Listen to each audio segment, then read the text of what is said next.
AI with Alex Merced.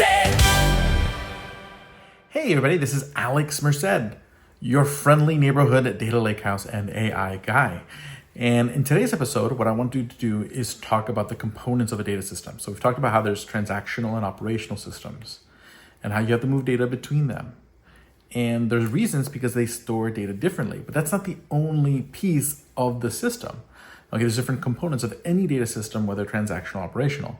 And I want to talk about those components because essentially it's what makes the system a system. First is the storage. So basically where you physically store the data.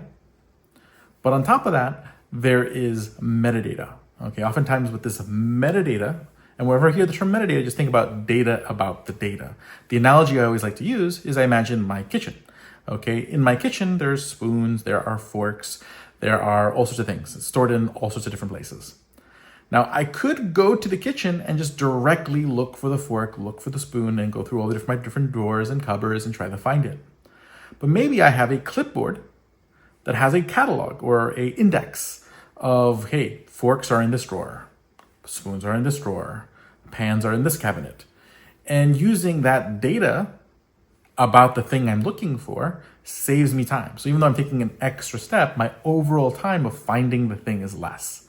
Okay, over working with the things is less. So it's data about the data. So in the same way, metadata are essentially information about the data, so that way you can find the data faster, work with the data more intelligently, and things like that. And oftentimes this metadata is about describing different groups of information, oftentimes referred to as tables. Okay, so this is why we call it a table format. It's essentially metadata about, hey, this group of information is the sales table. This group of information is orders. This group of information is customers. And here's some understanding, extra information about that group of information for you to work with it more intelligently. So again, in our data system, we got our storage layer where we store the physical data, our metadata layer where we can more understand the data to work with it better.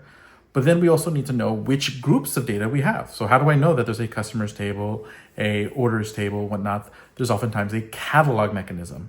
This is just a mechanism that says, okay, hey, I have these different unique groups of data, and let me point you to where the metadata in physical storage is, so that way the system can more easily locate it. So that's the catalog layer. And then there's the processing layer, where we ask questions of the data. We may be using, like for traditional databases, you're oftentimes using structured query language, which is also oftentimes referred to as SQL or SQL.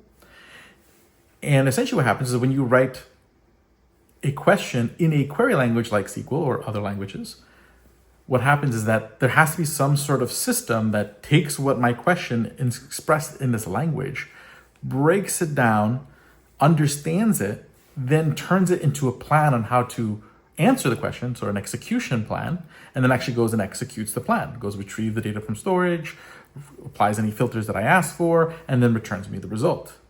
This is the processing layer of a data system. And oftentimes these things are very, very integrated. And we'll talk more about that in the next video.